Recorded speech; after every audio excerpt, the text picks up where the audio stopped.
Λοιπόν, ευχαριστώ πολύ που είστε εδώ. Λέγομαι Στέλιος Ντούσιος, είμαι φυσικός, έχω και ένα background στην πληροφορική και στη διδακτική.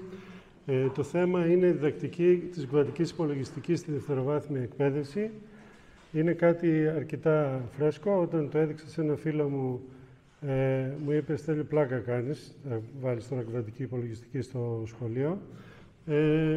Είναι αλήθεια ότι τρομάζει λιγάκι, γιατί είναι ένα μάθημα το οποίο γίνεται στο πανεπιστήμιο και σε αυτό το πανεπιστήμιο που είμαστε στα τελευταία εξάμηνα των σχολών ή σε μεταπτυχιακές σπουδές. Παρ' όλα αυτά, τα παιδιά έχουν απορίες, ακούνε πάρα πολλά πράγματα για τους κβαντικούς υπολογιστές, στο ίντερνετ, εδώ, εκεί κλπ. Τους κινεί πάρα πολύ το ενδιαφέρον και η αλήθεια είναι ότι άμα το ψάξετε θα έχουμε έναν καταιγισμό από το τι μπορούν να κάνουν οι κβαντικοί υπολογιστές στο μέλλον και πώς θα αλλάξουν τη ζωή μας συνολικά. Άρα το θεώρησα πάρα πολύ σημαντικό. Το μάτι μου γυάλισε όταν ανακάλυψα έναν καθηγητή στην Αμερική, στη Βιρτζίνια, ο οποίος έχει καταφέρει να διδάξει το μάθημα βγάζοντας από μέσα όλα τα μαθηματικά, τη γραμμική άλγευρα, τους μεγαδικούς, όλα αυτά τα οποία χρειάζονται για να το διδάξει όπως διδάσκεται στα πανεπιστήμια.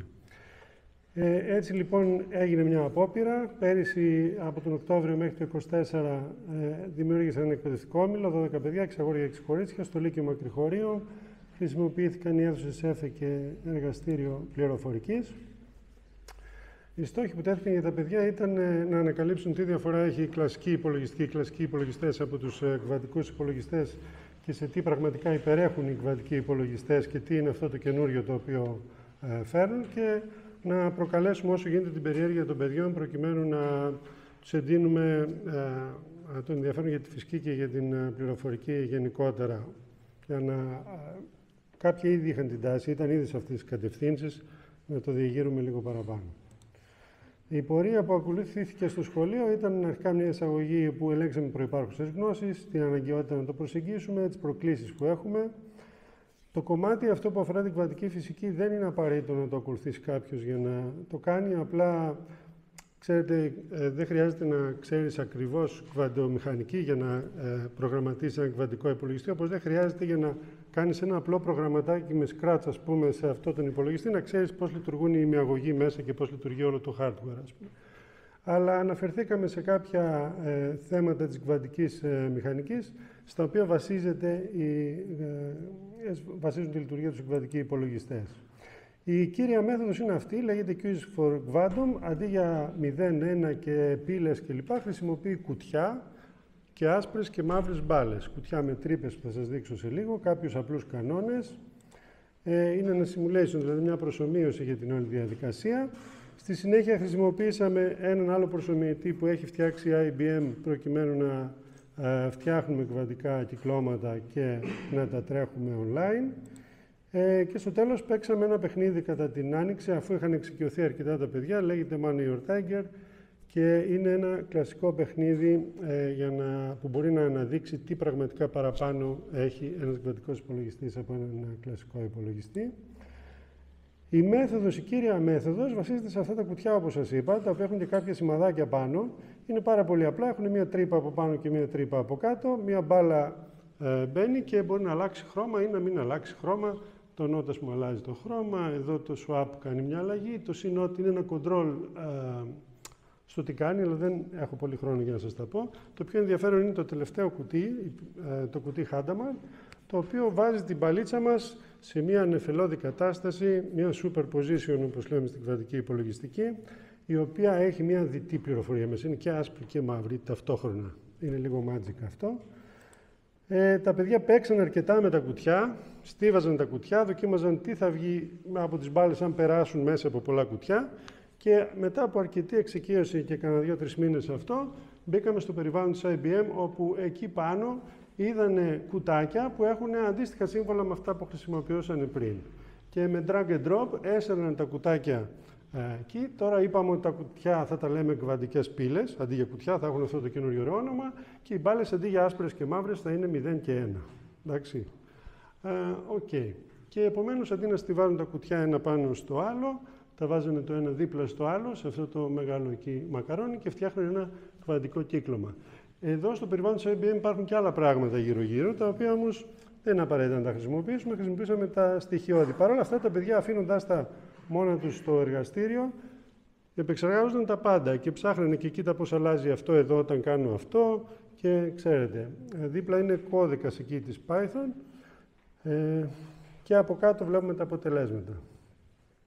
Στο τέλος, αφού εξοικειώθηκαν αρκετά, φτιάξαμε ένα απλό κβαντικό κύκλωμα, το οποίο το στείλαμε στην IBM, μπήκε σε μια ουρά προτεραιότητα, σε μια λίστα και έτρεξε σε πραγματικό κβαντικό υπολογιστή της IBM και σε 18 ώρες από την ώρα που το στείλαμε, μας στείλαν τα αποτελέσματα που έβγαλε ο κβαντικός υπολογιστής.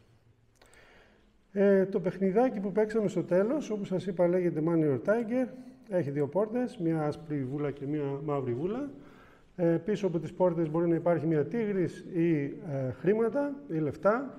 Δηλαδή μπορεί να έχουμε λεφτά τίγρη, τίγρη λεφτά. Και το κουτί που υπάρχει στη μέση που γράφει Tiger μπορεί με μια ερώτηση ρίχνοντας μπάλες να το ρωτήσουμε για την άσπρη ή για τη μαύρη μπάλα αν έχει τίγρη ή λεφτά από πίσω. Στην κλασική υπολογιστική χρειάζεται να κάνουμε δύο ερωτήσεις για να είμαστε σίγουροι αν πρέπει να πατήσουμε το κουμπί Open. Το κουμπί Open ανοίγει ταυτόχρονα και τις δύο πόρτες, έτσι. Και θέλουμε να το πατήσουμε μόνο αν έχουν και οι δύο πόρτες λεφτά. Στην κλασική υπολογιστική πρέπει να κάνουμε δύο ερωτήσεις, μία για τη μία και μία για την άλλη, γιατί δεν είμαστε σίγουροι με τη μία. Εδώ μπορούμε να φτιάξουμε ένα κβαντικό κύκλωμα με κουτάκια στο κουτί Tiger, το οποίο μπορεί με μία μόνο ερώτηση να μας πείσει για το αν πρέπει να πατήσουμε το κουμπί ή όχι. Εντάξει, ήταν ένας γρίφος για το ποια κουτάκια έπρεπε να βάλουμε. Ένα παιδί απάντησε σωστά στο γρίφο, σε καμιά εβδομάδα περίπου. Έδωσα και 2-3 hits, έτσι, κάποια tips ενδιάμεσα, γιατί ήταν λίγο δύσκολο το εγχείρημα.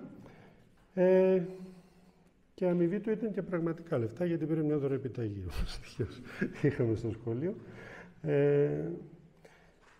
Λοιπόν, τα συμπεράσματα είναι ότι η εισαγωγή της κβαντικής υπολογιστικής είναι εφικτή, αν μπορέσουμε να βγάλουμε από τη μέση τα μαθηματικά, όπως μπορούμε να το κάνουμε και με άλλα πράγματα εκτός από την κβαντική υπολογιστική.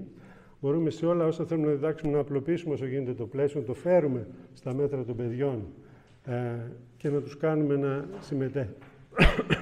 συμμετέχουν σε αυτό. Ο φορμαλισμός αυτός, ο κ. Πορκβάντουμ, μας έδειξε ότι λειτουργεί καταλυτικά. Είναι πάρα πολύ σημαντικό εργαλείο. Δοκιμάστηκε για πρώτη φορά στο σχολείο μου με πολύ σημαντικά αποτελέσματα. Το Πανεπιστήμιο ήδη εδώ ενδιαφέρθηκε πάρα πολύ και πρόκειται φέτος σε συνεννόηση με τον κύριο Σάβα να απευθυνθούμε με πιο ευρύ τρόπο στη δευτεροβάθμια εκπαίδευση. Και είναι πραγματικά το ενδιαφέρον το feedback που πήραμε των παιδιών στο να ασχοληθούν με αυτό. Αυτή είναι η ομάδα μας με την διευθύντριά μας εδώ που στηρίζει πάντα όλες τις δράσεις μας. Λείπουν κανένα δύο παιδιά. Τα είπα πολύ γρήγορα. Ευχαριστώ. Ευχαριστώ. Αν έχετε ερωτήσεις. Ευχαριστώ. Ερωτήσεις. Ναι. Είσαι σε Python ή υπήρχε ένα περιβάλλον προγραμματισμού με αντικείμενα που με τα αντικείμενα εσείς δουλεύετε? Το περιβάλλον το οποίο μας δίνει η IBM είναι απλά drag and drop. Μπορούν τα παιδιά να δουλέψουν μόνο έτσι. Και αυτόματα συμπληρώνεται δίπλα ο κώδικας. Και τα παιδιά παρατήρησαν τι κάνει, πώς αλλάζει ο κώδικας αυτόματα όταν βάζουν ένα κουτί μέσα ή τι συμβαίνει κάθε φορά. Και πώς λέγεται αυτό το πρόγραμμα? Πώς? Πώς λέγεται το πρόγραμμα αυτό? Αν γράψετε IBM Q Experience θα το δείτε. Αλλά αν πάνε τα παιδιά κατευθείαν σε αυτό θα είναι δύσκολο. Πρέπει πρώτα να χρησιμοποιηθεί ένας πιο απλός τρόπος, δηλαδή δουλέψαμε 2 μήνες περίπου με χαρτί και μολύβι, με τα κουτάκια που σας έδειξα, και στη συνέχεια μπήκαμε στην IBM Q Experience. Έχετε συζητήσει για την ιστορία της βιομηχανικής έτσι για τους επιστήμονες?